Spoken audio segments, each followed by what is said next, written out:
নমস্কার, আমি পঙ্কজ বিশ্বাস এবং আপনারা দেখছেন পলিটিক্যাল ডেইলি। মাত্র 3 মাস সময় হয়েছে বিজেপি ক্ষমতায় এসেছে। বিজেপি এখন আপনার পাড়ায় পাড়ায় 100 দিনের সাফল্যের গান গাইছে, কিন্তু মানুষ, জনতা কেন বিজেপির প্রতি এখন থেকেই ক্ষুব্ধ হয়ে উঠছে, কতটা সেই ক্ষোভের কারণ আছে, এইগুলো কিন্তু আজকে ভাবতেই হবে। মাত্র 3 মাস সময় হয়েছে, আজকে কয়েকটা ইম্পর্টেন্ট প্রবলেমের কথা আপনাদেরকে বলবো। যে প্রবলেমগুলো সত্যি প্রবলেম কিনা আমার মন গড়া, আপনারা কিন্তু কমেন্টে বলবেন। আমি প্রথমে ভাবছিলাম যে মূল সমস্যার জায়গাগুলো কোথায় কোথায় হয়েছে। মূল সমস্যা প্রথমে যেটা নিয়ে সব থেকে বেশি এখন হো হাল্লা হচ্ছে, এই যে একটা কার্ড বিজেপি দিয়েছিল, আমাদের বাড়িতেও এই কার্ড এসেছিল। এটা হচ্ছে মাতৃশক্তি ভরসা কার্ড। দেখুন, আপনাদেরকে দেখাচ্ছি, আমি স্ক্রিনেও দিয়ে দেবো। এই মাতৃশক্তি ভরসা কার্ড এবং বেকারদের যে ভাতা দেওয়া হবে 3,000 টাকা করে, সেই বেকারদের ভাতা এবং মাতৃশক্তি ভরসা কার্ড, এটা কিন্তু বিজেপি ভোটের সময় দিয়েছিল আপনাদের। দিয়ে কি বলেছিল, এর মধ্যে পরিষ্কার লেখা আছে ফর্ম নাম্বার, কবে এই তারিখ ডেলিভারি হয়েছে, অর্থাৎ আপনি কবে দিয়েছেন জমা, এবং নাম, মোবাইল নাম্বার। এই 4টে জিনিস দিলেই বিজেপি ক্ষমতায় এলে আপনাদেরকে এই 3,000 টাকা করে মাসে মাসে দেবে, যেটা অন্নপূর্ণা ভাণ্ডার, মমতা আগে লক্ষ্মীর ভাণ্ডার দিচ্ছিলেন। অর্থাৎ ধরুন আমি যে বাড়িতে বাস করি সেটা যথেষ্ট সচ্ছল একটা বাড়ি যদি হয়, আমি যদি মাসে যথেষ্ট ভালো উপার্জন করি, তারপর তো আমার এটা প্রাপ্য নয়, পাওয়া উচিত নয়, আমি মনে করি এটা ঠিক। কিন্তু আমাকে যদি বলা হয় আপনিও পাবেন, তাহলে আমার মনের মধ্যে কিন্তু ক্ষোভ দানা বাঁধবে। ব্যাপারটা কিন্তু ভালোভাবে সূক্ষ্ম করে বিচারটা কিন্তু আপনারা করবেন। আজকে যোগ্য অযোগ্যের কথা আসছে, ভোটের সময় কিন্তু বিজেপি বলেনি যে আপনি সচ্ছল হলে আপনি পাবেন না। এই জায়গায় সমস্যাটা কিন্তু দানা বেঁধেছে, ভালো করে বুঝবেন। আর একটা জায়গায় সমস্যা দানা বেঁধেছে, আপনি কিন্তু যখন ফর্ম ফিল আপ করিয়েছিলেন, আপনি কিন্তু সবাইকে দিয়ে ফর্ম ফিল আপ করিয়েছিলেন। যার দোতলা বাড়ি ছিল সেও ফর্ম ফিল আপ করেছিল, যার একতলা বাড়ি ছিল সেও ফর্ম ফিল আপ করেছিল, যার মাটির বাড়ি ছিল সেও ফর্ম ফিল আপ করেছিল। যে পিএম আবাস যোজনা বা আবাস যোজনা বা মমতার আবাস যোজনা, রামশ্যাম যদুমধু যাই হোক না কেন, যে কোনো যারা আবাস যোজনায় ছিলেন, যাদের ঘর বাড়ি নেই, প্রত্যেকে কিন্তু ফর্মটা ফিল আপ করেছেন। যারা ভাড়া বাড়িতে আছেন প্রত্যেকে ফর্মটা ফিল আপ করেছেন। আজকে 12 পাতার তারপর ফর্মটা ফিল আপ করানো হচ্ছে। তখন কিন্তু বলা হয়নি, তখন মানুষ কিন্তু জানতো না। মানুষ ভেবেছিল বিজেপি জিতে গেছে, ওই ফর্ম ফিল আপ করেছে তার উপরে দিতে হবে। তারপরে গিয়ে ফর্ম ফিল আপ করে জানছেন কি আপনার 2টোর থেকে 3টে রুম হলে আপনি পাবেন না, আপনার মোটর বাইক হলে পাবেন না, আপনি ফ্রিজ ব্যবহার করলে পাবেন না, এসি ব্যবহার করলে পাবেন না। এই জন্যই কিন্তু সমস্যাটা দানা বাঁধছে। শুধু এটাই সমস্যার কারণ নয় যে শুধু অন্নপূর্ণার টাকা পাচ্ছি না এর জন্যই সমস্যা, বেকার ভাতার ক্ষেত্রেও একই অবস্থা হয়েছে, বিভিন্ন রকম সমস্যা আছে। এগুলো কিন্তু আজকে আপনাদেরকে ভাবতে হবে। আর একটা বড় সমস্যার কথা আপনাদেরকে বলি, সেটা হচ্ছে সিন্ডিকেট রাজ। আপনারা খোঁজ খবর নিয়ে দেখুন এই সিন্ডিকেট রাজ আজকে সমস্যা কি না। যেই সমস্ত সিন্ডিকেটের সমস্যাগুলো তৃণমূলের নেতারা করত, বিজেপির জনৈক নেতাদের একাংশ সেই কাজ কিন্তু শুরু করে দিয়েছেন। আপনারা কদিন আগে একটা খবর আপনারা দেখেছেন যে একটা হোটেলে নীলবাতি নিয়ে বেশ কয়েকজন গিয়েছিলেন, গিয়ে কি বলছেন, হোটেলওয়ালার কাছে মুখ্যমন্ত্রীর নাম করে তারা তোলাবাজি করছেন। আমি এই কথা বলছি না যে তোলাবাজির ঘটনা ঘটেছে, আমি এই কথাও বলছি না যে তোলাবাজির ঘটনা ঘটেনি। অভিযোগ কিন্তু সামনে আসতে শুরু করে দিয়েছে, এবং সব অভিযোগ যে মিথ্যে কথা আপনিও বিশ্বাস করতে পারবেন না। কারণ শ্রমিক ভট্টাচার্য নিজেই বলেছেন যে অনেকে নিজেকে এখন থেকেই কাউন্সিলর মনে করছেন, এখন থেকেই ভবিষ্যতের প্রতিনিধি বলে মনে করছেন। এলাকায় এলাকায় তোলাবাজি শুরু হয়েছে, এটা কিন্তু শ্রমিক ভট্টাচার্য নিজেও স্বীকার করেছেন, মিডিয়াতে বারংবার বলছেন, অনেকেই বলছেন এই কথা। অনেক নেতা আছেন, অনেকে বিধায়ক আছেন যারা মনে করছেন যে তাদের এলাকাটা তাদেরকে মৌরসি পাট্টা দেওয়া হয়েছিল, যেভাবে তৃণমূল সিন্ডিকেট চালাতো তারাও সেভাবেই চালাবেন। এটা একটা বড় সমস্যা হয়ে দাঁড়িয়েছে। বিল্ডিং থেকে প্রমোটিং তোলা, এলাকায় এলাকায় পুকুর বাজানোয় মদত করা, এলাকায় এলাকায় বালি পাথরের ব্যবসা, বিভিন্ন রকমের ব্যবসা হয়। এলাকায় এলাকায় যে কত রকমের তোলাবাজি হয় সেটা বিজেপি নেতারাও আস্তে আস্তে করে শিখছেন। কোথায় কোন কারখানা আছে তার কাছ থেকে টাকা নিতে হবে, কোথায় কার বাড়িতে কোন সমস্যা আছে তাকে ডেকে পাঠাও, এটা অলরেডি বিভিন্ন জায়গায় শুরু হয়ে গেছে। মানুষ মমতার থেকে মুখ ফিরিয়ে নিয়েছিল, তার বড় একটা কারণ ছিল এই সিন্ডিকেটবাজি, চাঁদাবাজি, এই সমস্যাটা। বিজেপির কাছে মানুষ ভেবেছিল যে বিজেপি আসলে উপরে উপরে কি হচ্ছে সেটা আমরা দেখব না, তলায় যেন তোলাবাজি না হয়। দেখুন, দল চালাতে গেলে পয়সা লাগে, এ কথা ঠিক, বিজেপিরও পয়সা লাগে। এই যে ধরুন ভোট হয়, সেই সময় বিজেপি যে প্রচুর টাকা খরচ করে, সাংবাদিকদের তুষ্ট করে, বিভিন্ন সংবাদ সংস্থাকে তুষ্ট করে, ইউটিউবারদের তুষ্ট করে, সমস্ত জায়গায় ভোট করতে গেলে নিজের দলের লোকেদের যারা ওই বুথে বসবেন তাদেরকে টাকা দিতে হয়, পোস্টার ছাপানোর জন্য টাকা দিতে হয়। বিজেপি এতদিন দিয়ে আসছে, আগামীকাল থেকে যাবে কিনা আমরা জানি না, কিন্তু এতদিন তো বিজেপি দিয়ে আসছে, আমরা প্রত্যেকে জানি, বিজেপির কর্মীরাও জানে। তাহলে সেই টাকা তো আর নরেন্দ্র দামোদর দাস মোদী নিজের ঘরে ছাপান না, বা রিজার্ভ ব্যাংকে বলেন না যে ভাই আমার এবার 1000 কোটি টাকা লাগবে দাও, বলেন না। বিজেপি এই টাকাটা ম্যানেজ করে, বিভিন্ন ব্যবসায়ীদের কাছ থেকে করে, পার্টির লোকেদের কাছ থেকে করে, শুভানুধ্যায়ী থেকে করে, বিদেশ থেকে যারা বিজেপির পছন্দের মানুষ আছেন, গুণগ্রাহী মানুষ আছেন, তারা দেন, বিভিন্নভাবে এই টাকাটা অ্যারেঞ্জ হয়। তো এই টাকাটা অ্যারেঞ্জ হবে, এতে কোনো অন্যায় নেই, অন্যায় থাকুক বা না থাকুক আলাদা বিতর্কের বিষয়, কিন্তু এতে সাধারণ মানুষের অত বেশি সমস্যা হয় না। কিন্তু বাড়ির আপনার বাড়ির কার্নিশ আপনি 1 ইঞ্চি কেন বাড়িয়েছেন তার জন্য টাকা দিন, আপনার পেছনে আপনি পুকুরে মাটি ফেলেছেন তার জন্য টাকা দিন, পুকুরের মাটি নালে পুলিশকে বলে দেবো, এই সমস্ত সমস্যা করলে কিন্তু সত্যি মানুষের ক্ষোভের কারণ তৈরি হবে। আপনি কারখানা করেছেন, আপনার কাগজ দেখান, এই কাগজ দেখার ক্ষমতা কিন্তু বিজেপির কোনো নেতার নেই। এটা পুলিশ করতে পারে, সংশ্লিষ্ট দপ্তর যাদের আপত্তি থাকতে পারে। ধরুন আজকে ফায়ার লাইসেন্স আছে কি না, এটা কে দেখবে? এটা দমকল ডিপার্টমেন্ট দেখবে। আপনার পলিউশনের লাইসেন্স আছে কি না, এটা কে দেখবে? পলিউশন দপ্তর দেখবে। পাড়ার বিজেপির মোরেল তো দেখতে পারে না, কিন্তু পাড়ায় পাড়ায় এই ধরনের রিপোর্ট কিন্তু আসছে, এই ধরনের খবর কিন্তু আসছে, এই ধরনের ঘটনা ঘটছে। বিজেপিও অস্বীকার করছে না। যদি কিছুই না হতো তাহলে এত লোকগুলোকে বিজেপি তো সাসপেন্ড করতো না। আজকে শয়ে নেতা, বিজেপির নেতা সাসপেন্ড হচ্ছেন। হ্যাঁ, বিজেপি পার্টি আছে বলেই সাসপেন্ড হচ্ছে, তৃণমূল হলে তো এরা সাসপেন্ড হতো না, এটাও ঠিক, মেনে নিতে হবে। তৃণমূল এদেরকে বীরের সম্মান দিত, তৃণমূল এদেরকে সম্পদ বলে মনে করত। কমসে কম বিজেপি এদেরকে সম্পদ বলে মনে করে না, বিজেপি অন্তত এই ধরনের ঘটনাগুলোকে অস্বীকার করছে। কিন্তু কিছু কিছু বিধায়ক, কিছু কিছু নেতা এখন থেকেই মনে করছেন যে তারা মৌরসি পাট্টা পেয়ে গেছেন নির্দিষ্ট এলাকার। এইগুলো কিন্তু মানুষের ক্ষোভের বড় কারণ। বিজেপি ক্ষমতায় এসেই যাতে মানুষের চাকরি হয় এর জন্য কিন্তু চেষ্টা করছে, কিন্তু সমস্ত বেকার ভাতার যারা ফর্ম ভরেছিলেন তারা কিন্তু টাকা পাচ্ছেন না। তাদের মনে ক্ষোভ হচ্ছে যে বিজেপি এসে আমরা টাকা পাচ্ছি না, চাকরিটাও পাচ্ছি না। বিজেপি বলেছিল আমরা চাকরি পাবো। বিজেপির যে ভোটের সময় ভিডিওগুলো তৈরি করেছিল তাতে অনেকগুলো ভিডিও বেরোজগারদের উপরে ছিল। আপনি চাকরি পাচ্ছেন না সেরকম ভিডিও বানিয়েছিল বিজেপি।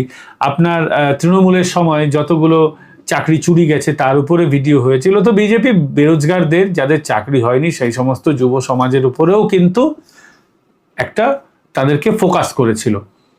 আর আজকে আমরা কি দেখছি, বিভিন্ন জায়গায় যে সমস্ত লোকেদের দোকান ভাঙা হয়েছে, বলা হয়েছে বেআইনি হকার, বলা হয়েছে রাস্তার ধারে সরকারি জমি দখল করে এটা ছিলেন, দীর্ঘদিন ধরে তারা ছিলেন।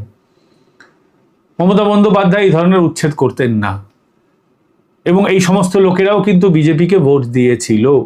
তারা ভেবেছিল যে বিজেপি আসলে ভালো হবে, কিন্তু সরকার হিসেবে মানবিক দৃষ্টি তো রাখা কি যেত না? সরকার কি তাদের বিকল্প ব্যবস্থা করে দিতে পারতো না যদি মনে করত? কিন্তু সমস্ত জায়গায় বিজেপি শাসিত বিভিন্ন জায়গায় বুলডোজার রাজ চলে, এই রাজ্যেও বুলডোজার রাজ চলবে এমনভাবেই ভাবা হয়েছিল।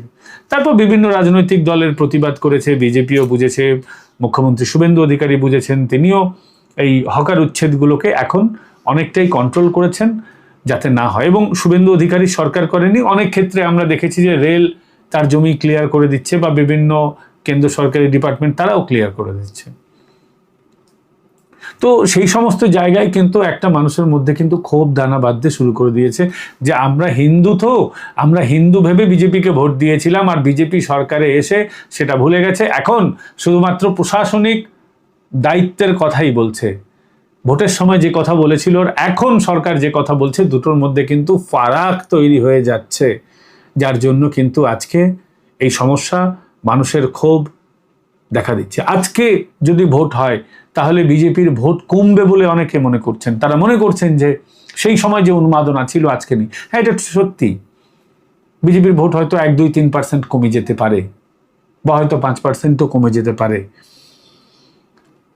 আর সেই কারণেই বিজেপি এখন থেকেই বিরোধী ভাঙতে শুরু করে দিয়েছে। আপনারা যে যাই বলুন, রাষ্ট্রীয় স্বার্থ, অমুক স্বার্থ, তমুক স্বার্থ, কিন্তু আসল হচ্ছে ভোটের স্বার্থ। এটাই যে তৃণমূল থাকবে না, বিরোধী দল থাকবে না, বিরোধী দল যদি স্ট্রং হয়, 4-5%-এরই ফারাক ছিল, সেই পার্সেন্টেজ ফারাক বিজেপি যখন সরকারে এসে যে গেছে তখন কিন্তু সেই ফারাক মিটে যেতে পারে, কারণ মানুষের প্রত্যাশা সরকারের কাছেই থাকে। যখন সেটা পূরণ হয় না তখন সেই ক্ষোভটা ভোট বাক্সে গিয়ে পড়ে, বিরোধীদের দিকে ভোটটা কিন্তু চলে যায়। তার জন্যই তৃণমূলকে দফা রফা করে দিয়েছেন শুভেন্দু অধিকারী। হৃত তৃণমূল আলাদা হয়ে গেছে। হৃত তৃণমূল যে কতটা বিরোধী সেটা নিয়ে সন্দেহ আছে, এবং আদি তৃণমূল, আসল নকল আমি জানি না, আমি বলবো আদি তৃণমূল, মমতার তৃণমূল, তার তো কোনো পাত্তাই নেই, টিকি খুঁজে পাওয়া যাচ্ছে না, তারা কার্যত শেষ। এবং সবটাই হয়েছে প্রি প্ল্যান্ড করে, এবং এটাই রাজনৈতিক কৌশল। যে কোনো রাজনৈতিক দল চাইবে বিরোধীদের ভেঙে দেওয়া হোক, এবং মমতা বন্দ্যোপাধ্যায়ও কাজ করেছিলেন। তবে মমতা বন্দ্যোপাধ্যায় সময় নিয়েছিলেন। বিজেপি অনেক বড় শক্তি, বিজেপি অনেক বড় পাওয়ার, সেই কারণে, এবং তৃণমূলের লোকগুলো সবই হচ্ছে সুবিধাবাদী। এক কথায় সে যেই ভালো মনে করুন, খারাপ মনে করুন, যেটা সত্যি সেটা সত্যি, সত্যি কখনো বদলে যায় না। তো সেই সুবিধাবাদী লোকগুলো এখন বিজেপির ঘরে গিয়ে বসে আছে। বিজেপি ভাবছে বাহ, দারুণ দারুণ দারুণ। এটাও ভাবতে হবে যে এরা কিন্তু ট্রোজান হর্সেও পরিণত হতে পারে। এরা কতটা বিজেপির নীতি আদর্শের সঙ্গে মানিয়ে নিতে পারবে সেটা কিন্তু সন্দেহ আছে। রত্নাকর সবসময় বাল্মীকি হয় না, এটা কিন্তু মাথায় রাখতে হবে। রত্নাকরের বাল্মীকি হওয়াটা ছিল এক্সেপশন।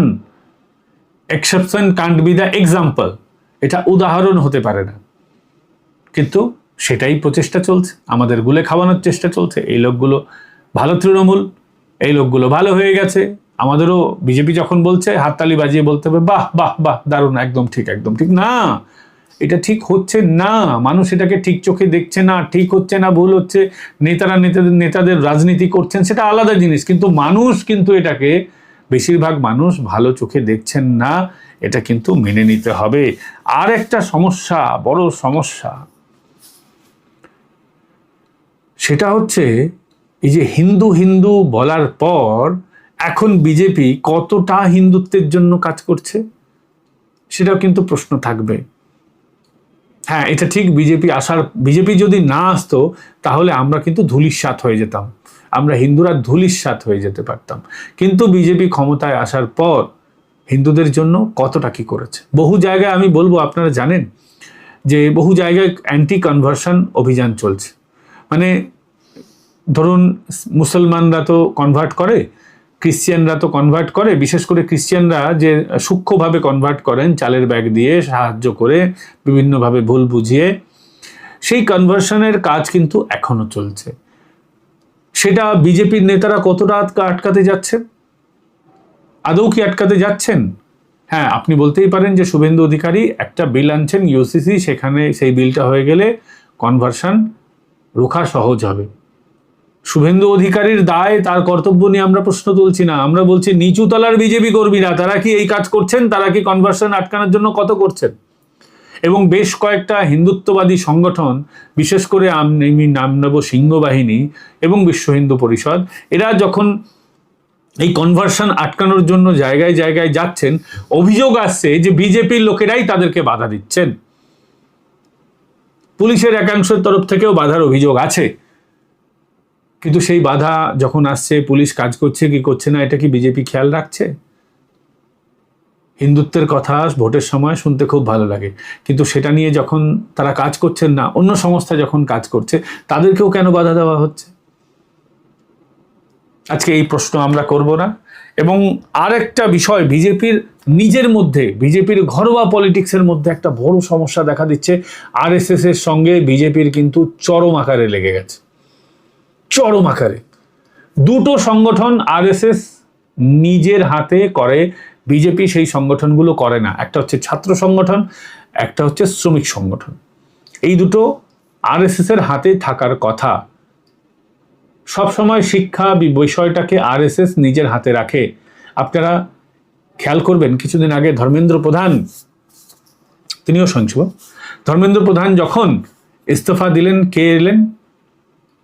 যিনি এসেছেন বর্তমান শিক্ষামন্ত্রী প্রহ্লাদ যোশীজি। তিনি কিন্তু আরও কট্টর আরএসএস, তিনি একজন স্বয়ংসেবক। তো এই শিক্ষা বিষয়টাকে বিজেপি নিজের হাতেই রাখে।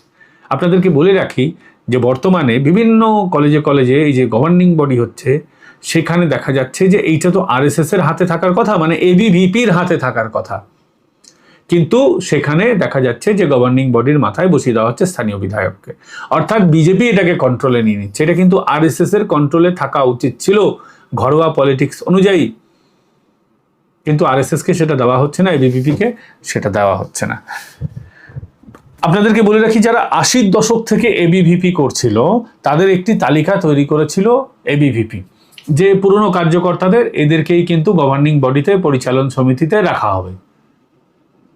এই পরিচালন সমিতিতে এখন দেখা যাচ্ছে বিজেপি কবজা করে নিচ্ছে, সেখানে বিজেপি নিজের মতো করে প্যানেল বের করছে, এবং এই পরিচালন সমিতির মাথায় যেখানে আরএসএস বা এবিভিপির লোকেদের থাকা কথা ছিল, বা হলে ভালো হতো, বা এই ধরনের ভাবনা ছিল, সেটাকে কার্যত ধূলিসাৎ করে দিয়ে এখন যারা বিজেপির পরিচালন সমিতির মাথায় বসেছেন বিধায়করা, তারা বলছেন যে ঠিক আছে, কমিটিতে তোমাদের জায়গা দিয়ে দেবো। কিন্তু কেন তারা কমিটিতে জায়গা, সেই বিজেপির কথায়, বিজেপির ছাদের তলায় থাকবে? তারা সব জায়গায় বিজেপি কন্ট্রোল করে নেবে, বিজেপির চামচা হয়ে আরএসএস এর লোককে চালাতে হবে, এটা কিন্তু আরএসএস ভালোভাবে নিচ্ছে না। এটা কিন্তু বর্তমান পরিস্থিতি। আজকে দেখুন, উচ্চশিক্ষামন্ত্রীকে, সে একজন প্রাক্তন এবিভিপি কর্মী বা এবিভিপির সদস্য। আজকে স্কুল শিক্ষামন্ত্রীকে, তিনিও এক মানে আরএসএস এর লোক। এই শিক্ষা ব্যাপারটাকে সবসময় আরএসএস নিজের কাছেই রাখতে চায়। এই রাজ্যেও কিন্তু তারা সেটাই চেয়েছে, কিন্তু সেটা হচ্ছে না। শ্রমিক সংগঠনের ক্ষেত্রেও দেখা যাচ্ছে যে যেটা লিস্ট বের করা হচ্ছে শ্রমিকদের বিভিন্ন কলকারখানায়, সেখানেও যাচ্ছে যে দেখা যাচ্ছে যে স্থানীয় বিজেপি নেতাই কবজা করে নিয়েছেন। মানে নামে বিএমএস, কিন্তু বিজেপির লোকেরাই দখল করে নিচ্ছেন। ফলে আরএসএস এবং বিজেপির মধ্যে একটা কিন্তু চোরা স্রোত বইছে।